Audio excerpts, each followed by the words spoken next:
어제 아침에 우리가 살펴본 것은 인공지능이라고 하는 예를 들어서 인간이 이 세상에 있는 그 어떤 피조물보다 더 위대하고 아름답고 이런 그 이유가 바로 인공지능의 원형이기 때문이라고 말씀을 드렸습니다. 자유의지. 모든 이 세상의 피조물들은, 특히 살아있는 생물들은 하나님의 질서와 통치에 의해서 정확하게 움직입니다. 그들이 좀 부족해도 그들이 머리를 굴리지 못해도, 판단 능력이 떨어져도 얼마든지 먹고 삽니다. 공중나는 새를 보라, 그리고 들의 백합화를 보라. 하나님이, 그들이 농사도 하지 않는데 하나님이 먹이고 입히는 것을 보라고 예수님께서 우리에게 말씀하십니다. 어떻게 멧돼지 스스로가 도토리가 많이 떨어지는 해와 적게 떨어지는 해를 미리 알고 그 개체수를 스스로 줄이는가? 그건 하나님이 명령하시기 때문입니다. 우리나라에 시베리아에서 날라오는 이 까마귀와 그리고 독수리떼가 있습니다. 대부분의 제가 군 생활할 때는 독수리떼가 철원 지역에 굉장히 많이 와서 제가 근무했던 1군단 지역에도 독수리들이 굉장히 많이 내려왔던 것을 알게 되어집니다. 그런데 희한한 건 독수리가 내려오기 전에 이미 흉년이 들어 있습니다. 누가 시베리아까지 날아가서 지금 흉년이 들었으니까 한국으로 가면 먹을 게 없다 알려주지 않았는데도 그들이 흉년이 들면 철새들이 안 옵니다. 다른 지역으로 가버립니다. 일단 여기 와가지고 먹을 게 없으니까 내년부터 안 와야지가 아니라 이미 알고 정확하게 움직입니다. 그러니까 그들에게는 어떤 자유의지보다는 하나님께서 다 그때마다 통제를 하시면서 이 지구가 하나님이 만들었을 때의 그 원형대로 움직일 수 있도록 다 조절해 가고 계십니다. 그러나 사람에게만은 내가 너희에게 나의 형상을 부여했지 않느냐, 너희가 판단해봐라. 그리고 너희가 한번 생각해보고 이치와 논리를 따져서 나의 뜻대로 한번 살아봐라. 하나님께서 우리 인간에게 주신 자유가 이런 겁니다. 엄청난 특권이지요. 제가 어린 시절에 제가 처음으로 우리 새아버지에게 장난감을 받았던 것이 초등학교 한 4학년 5학년 무렵이었는데, 빨간색 이 자동차였는데요, 타협으로 돌리는 거 있잖아요. 옆구리에 이 타협 돌리는 걸 이렇게 감아놨는데 툭툭툭툭 감으면 이 자동차를 놓으면 제자리만 이렇게 뱅뱅 도는 게 있었어요. 그게 얼마나 좋았는지 그걸 받고 나서 정말 그 좋은 기억이었습니다. 제가 장난감이라고 하는 걸 처음으로 그때 받아 모았으니까요. 그런데 어느 날부터 좀 답답한 게 뭐냐면, 이렇게만 도니까 야, 좀 앞으로도 좀 가고 좀 해라 이랬거든요. 그런데 이제 밑에 집 아이가 어느 날 태엽으로 한 단계 높아진 태엽을 이렇게 발동기 옛날 돌리는 것처럼 있잖아요. 이 뒤 꽁무니다, 자동차는 제 거하고 똑같은데 비슷한데 뒤 꽁무니다 팍 돌린 다음에 이 자루를 딱 빼내는 거예요. 오, 그러니까 옆구리에 툭 튀어나오고 있는 타협 감는 기계하고는 완전히 다른, 그리고 이 자동차는 앞으로만 쭉 가더라고요. 더 이상 옆으로도 안 가고 옆으로 돌지도 않고 제 건 이렇게 뱅뱅 돌기만 하는데 이렇게 답답한 거예요. 내 마음대로 움직이지 않죠. 그런데 그 자동차가 지금은 현재 자기가 판단해서 서울에서 부산이 아니라 미국을 횡단할 만큼 자동차가 그 모든 걸 판단해서 안전하게 사람을 실어 날라주는 이런 세상이 되었어요. 세상에 있는 건 모든 것이 타협 감은 것처럼 세팅이 되어 있습니다. 그러나 사람은 세팅이 안 돼 있어요. 사람들이 미래를 알 수 없으니까 자꾸 점을 보려고 그래요. 그리고 결혼을 할 때 인생에 있어서 가장 위험한 게 결혼 아닙니까? 사주팔자를 보고 궁합을 보려고 합니다. 걱정되니까 미래가 어떻게 펼쳐질지. 그런데요, 미래가 어떻게 펼쳐질지는 내가 마음 먹기에 다른 거예요. 하나님께서, 인간은 어떤 운명과 숙명론에 잡혀 있는 존재가 아니에요. 내가 이 다음에 목사가 될 운명으로 만들어진 것도 아니고, 내가 이 다음에 선생님이 될 운명으로 그 점지어진 것도 아니고, 내가 이 다음에 대통령이 될 그 사람, 내가 거부해도 대통령이 될 사람으로 만들어진 게 아니에요. 우리가 믿음 생활하면서 우리의 부모님들이 착각했던 게 뭐냐면, 막 내가 은혜를 엄청나게 받고 은혜 받은 다음에 내 아들은 하나님께 목사로 선교사로 바치겠습니다. 그것 때문에 자녀들이 꽉 묶여가지고 그렇게 힘들고 거부하고, 물론 부모님의 그 서원과 그 자녀가 신앙에 대한 그 기쁨과 희열을 맛보고, 이거보다 인생에서 더 귀한 게 없다 해가지고 좋아서 함께 간다고 하면 그거보다 더 좋은 게 없는데, 자식은 아니거든요. 그러니까 나중에 그 자식들이 요나가 돼버리는 거죠. 숙명이 아닌데. 그러니까 우리 자신에게 하나님은 네가 목사도 될 수 있고 대통령도 될 수 있고 도둑놈도 될 수 있고, 네가 하기만 해봐라. 네가 의롭게 살고 성실하게 살면 대통령 이상도 된다.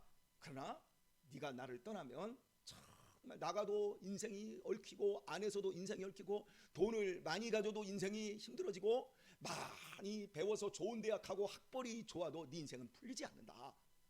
하나님께서 우리에게 요구한 것이 무엇인지를 우리가 정확하게 알아야 됩니다. 자유이지. 나는 흙수저로 태어나서 정말 지금 인생을 꼬리꼬리하게 삽니까? 아니에요.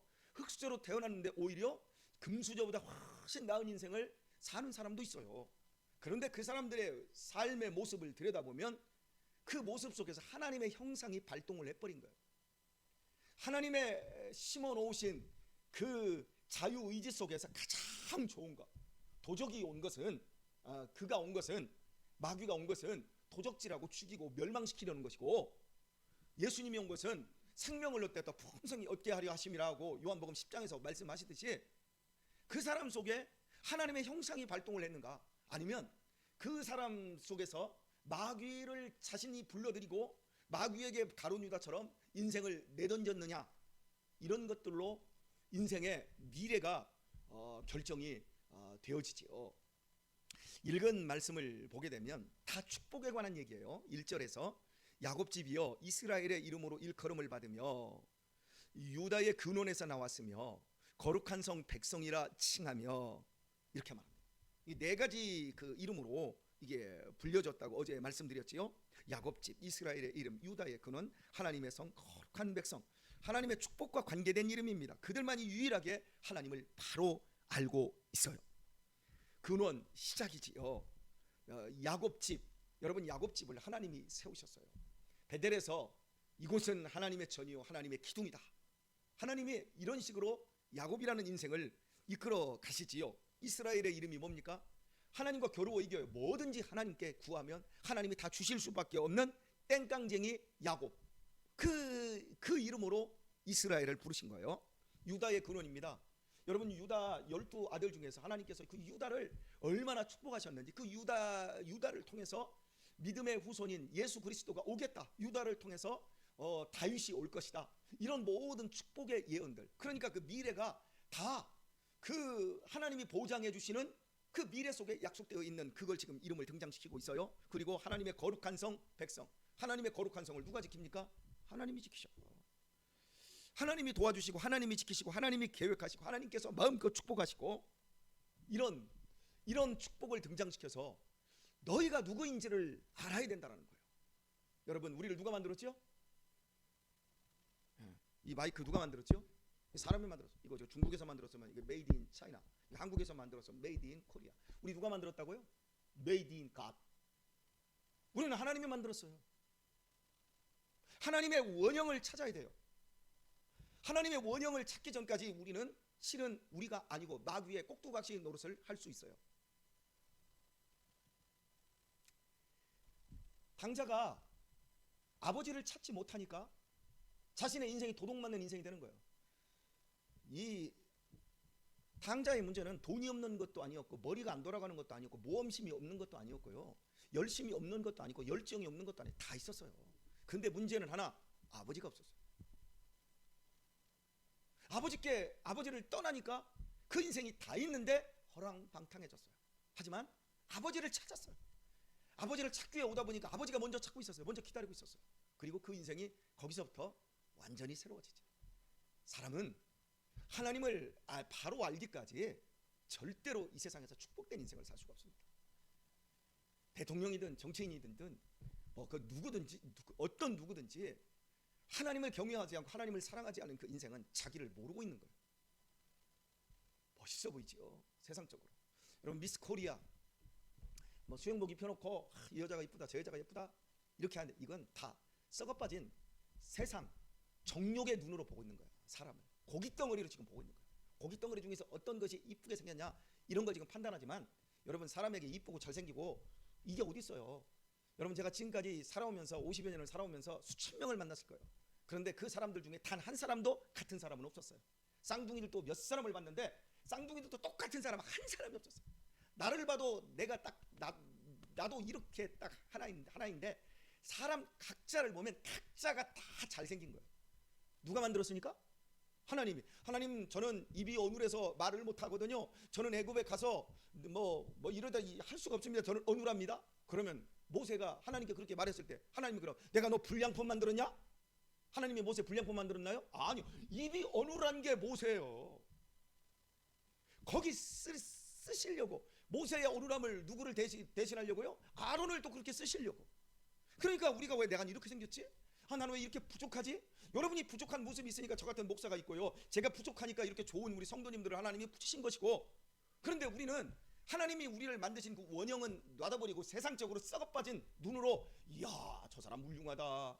하나님 모르는데 뭘 훌륭해. 교만한데요. 인공지능이 잘못됐는데요. 자유의지가 잘못돼서 하나님의 뜻을 구하고 있지 않는데요. 그러니까 사람은 하나님을 만나기까지 자기 자신을 바로 알 수가 없는 거예요. 제가 누누이 여러분에게 말씀드렸듯이 여러분들도 마찬가지일 겁니다만은 여러분의 어린 시절을 생각해 보십시오. 그리고 여러분의 현재를 생각해 보십시오. 상처가 없는 인생이 어디 있습니까? 원망이 없는 인생이 어디 있습니까? 원망과 상처로 얘기하면 바울 같은 사람이 더 많지요. 아브라함도 얼마나 억울합니까? 모세는 얼마나 또 억울합니까? 그렇게 고생해놓고서나 가나안 땅에 못 들어갔으니까. 그지요? 이런 걸로 생각하면 맞지요. 그런데 하나님을 알게 되어지면 억울함과 상처라고 하는 것이 억울함과 상처로 남아있지 않다란 말이지요. 그것이 우리를 자라게 하고 우리를 알곡으로 만들어내는 하나님의 기가 막힌 작품의 활동이었다는 걸 깨닫게 되어지죠. 그래서 저는 지금도 굉장히 감사해요. 나에게 그런 새아버지를 붙여주시고 나에게 우리 어머니 같은 흙수저를 붙여주셔서 고생을 하게 하시고 땀을 흘리게 하시고 막 비애를 느끼게 하시고 돈이 없을 때 야 뭐 돈이 필요한데 네가 가서 빌려라. 그래서 돈 빌리러 아랫집으로 가고 학교 가기 전에 가방 이렇게 메고 돈 좀 빌려주세요. 그랬더니 밥 먹다가 아저씨가 딱 쳐다보면서 그 불쌍하고 가짠게 여기는 그거 있잖아요. 그 눈으로 바라봤던 그 시선들을 지금도 생각하면 그때 정말 오싹할 정도로 내 자신이 뭐 쥐구멍이라도 들어가고 싶은 이런 거 있잖아요. 그런 것들을 제가 가졌기 때문에 사람이 허투루 살면 안 된다. 제가 그 눈총을 받았기 때문에 20대 그 초반에 막 고물 장수하고 젓갈 장사를 하는데도 부끄러움이 없고 이랬던 거예요. 세상에서 제일 어려운 게 뭐냐라고 얘기했을 때 농사 짓는 거다. 저는 뭐 이렇게 얘기할 정도로. 근데 서울에 올라왔더니 농사 짓는 거에 아무것도 아닌 일을 살살 하는데도 시간만 되면 돈 주고 밥 주고 이런 걸 보면서 이야 인생이 쉬워지는 거예요. 제가 어제도 말씀드렸죠. 강경도 집사님이 어려운 게 없어서 나는 어려움이라고. 왜 그럴까요? 20대 때 우리 교회에서 저같이 거친 목사에게 막 이렇게 혼나고 저렇게 혼나면서 야 청소해. 매주일 와서 청소하고 자기가 잘해놨는데도 칭찬보다는 막 꾸짖고 이러면서 힘들 때마다 막 위로를 해주기보다는 오히려 더 몰아붙이고. 그런데 그 20대 때 그렇게 하면서 훈련을 받고 회사에 딱 들어가 보니까 아무것도 아니고 나같이 무서운 목사가 없거든. 무서운 그 직장 상사가 없거든요. 다 견뎌보고 나서 커지니까 사람이 그만큼 자라나니까 그 모든 것들을 견뎌내는 거예요. 제가 우리 강은희 집사한테 야 은희야 고맙다. 너 참 이쁘다. 나 너 때문에 얼마나 감사한지 몰라. 그 시어머니 그렇게 병간호하고 대소변 받아내고 예전에도 그랬고 그 할머니 때도 그랬고 그 모든 것이 20대 때 야 교회만 떠나지 마 그러면서 시키는 대로 해. 지금은 잘 몰라. 그렇지만 너 나이 이렇게 먹어가면서 네가 20대 때를 잘 견디면 30대 때가 너 정말 아름다워 행복해져. 점점 인생이 쉬워지는 거야. 그런데 인생 뺀질뺀질거리고 20대 때 내 멋대로 내 맘대로 20, 30대 그 젊은 시절을 내 맘대로 살아봐. 그러면 어떻게 되는 줄 알아? 나중에 망아지가 되는 거야. 그러면 그때 잃어버린 10년, 잃어버린 20년, 잃어버린 30년이 되어지고, 초년에 고생하는 건 여러분 돈 주고도 할 수 있어요. 여러분 이 초년에 여러분 메리아스 입고 막 이 새벽에 뛰어봐요. 그러면 와 젊음이 좋아. 그런데 나이 60, 70, 80 먹어가지고 새벽 예배 오는데 러닝부 입고서나 뛰고 있어봐요. 추해요, 추해. 여러분 제가 새벽에 이렇게 오다 보면 여기서 산양 아파트에서 할머니들 몇 분 나와가지고 저 그런 막 이렇게 운동 나가시는 분들 계시지요. 그런 분들 보세요. 새벽 이 교회 오시는 분들하고 이 운동하러 가는 분들하고 여러분 완전히 비교 자체가 안 되는 거예요. 그 삶이라고 해요. 그러니까 하나님의 원형을 우리가 알게 되어지면 우리의 인생에 지혜가 부족하더라도 그 말씀의 길을 따라 청년이 무엇으로 자신을 이렇게 삼가하냐, 바로 하나님의 말씀을 따라 자기를 지키는 걸 그렇게 삼가할 수 있다. 이렇게 말씀하듯이 우리가 들어야 될 말, 들어야 될 소리는 바로 하나님의 말씀인 거예요. 자 보세요. 하나님을 의지하면서, 그런데 이스라엘에게 문제가 심각하게 생겼어요. 만군의 여호와이신 이스라엘의 하나님을 의지하면서, 분명히 의지해요. 의지하는데 성실치 아니에요. 이게 문제예요. 우리 딸이 말만 하면 성실이 신앙에 있어서 가장 중요한 것이다 라고 얘기해요. 왜냐면 제가 늘 집에서 하는 것, 아이들한테 늘 보여주기를 원하는 것, 성실이거든. 정말 성실해요. 우리 여기 계신 분들 다 성실한 분들, 새벽 예배 하시는 분들은 다 성실한 분들이에요. 더 이상 말할 것이 없어요. 정말 중요한 건 성실이에요. 실력이 있는데 성실이 없어요. 지식이 넘쳐나는데 성실이 없어요. 그 사람 오래 못 갑니다. 그런데 조금 부족해요. 성실해요. 그 사람은 엄청난 걸 배워요. 제가 여러분에게 몇 번을 강조했던 것 중에 하나가, 제가 정말 말주변이 없었다. 제가 신학교 초창기에 들어가서 제일 고민했던 것이, 너 말을 못하기 때문에 수업 시간에 발표 과제를 시키면 막 쩔쩔 맸던 그 기억들. 그래서 제가 100일장 대회 한 번도 나가보지 못했고 일기도 쓰지 않았던 제가 그때부터 막 쓰기 시작하면서 결국 많이 쓰다 보니까 오늘은 말을 제법 구수하게 하는 사람으로 바뀌더라는 것. 그런데 예전에 그 말 잘했던 애들이 있거든요. 말 잘했던 애들은 지금도 말을 잘해요. 그런데 다 쓸데없는 말, 찌꺼리는 말, 술 먹고 잔소리하는 말밖에 못해요. 성실해야 된다라고 하는 것. 여러분 우리 성실하게 하나님의 말씀을 배워 나가도록 하십시다. 예, 하나님께서 우리의 인생을 성실하게 징계하시고 다스리십니다. 우리 안에 있는 모든 죄는 하나님께서 다 다스리시고, 우리의 형상, 아름다운 형상, 하나님이 우리에게 주신 이 속에 담겨 놓아주신 그 형상은 밖으로 드러나고 열매 맺는 인생을 살 수 있기를 축복합니다. 예, 성실치 아니하고 의로움이 없이 여호와의 이름으로 맹세하며. 의로움이 없어요. 하나님의 이름 부르면서 이렇게 말하고 저렇게 말하고 미래를 이렇게 막 얘기합니다. 그런데 거기에 의로움이 없어요.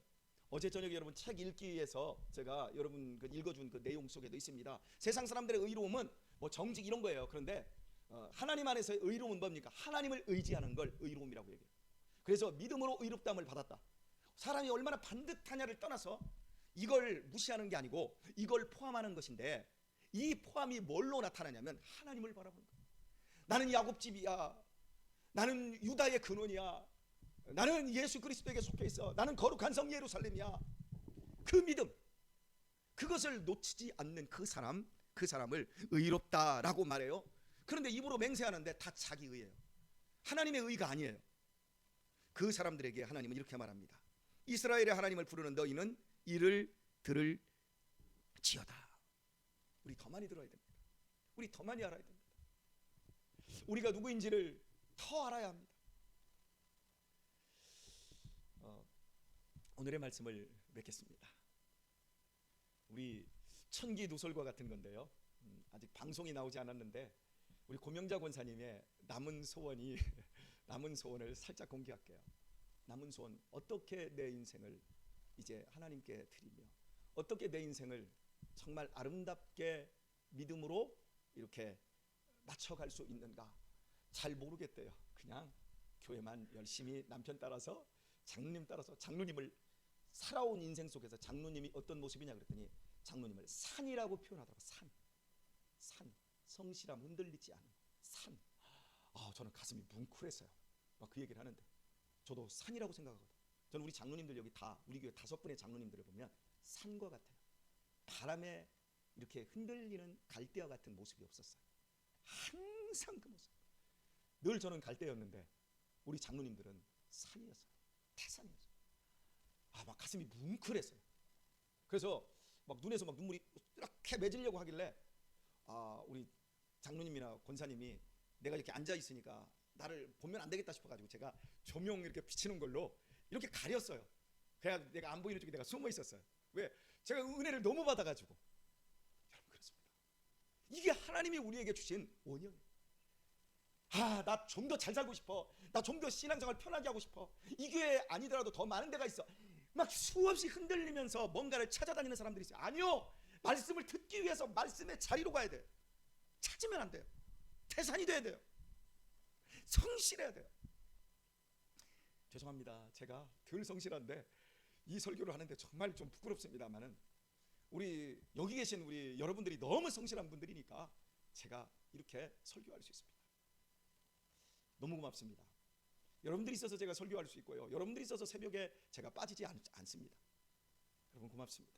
오늘 또 하나님이 원하시는 그 원형을 찾아가시고 여러분 천사도 마귀도 돕거나 건드릴 수 없을 만큼 하나님의 사랑 안에서 정말 복된 남은 인생을 아름답게 일구어 가시는 축복의 통로 되시기를 우리 주 예수님의 이름으로 축원합니다.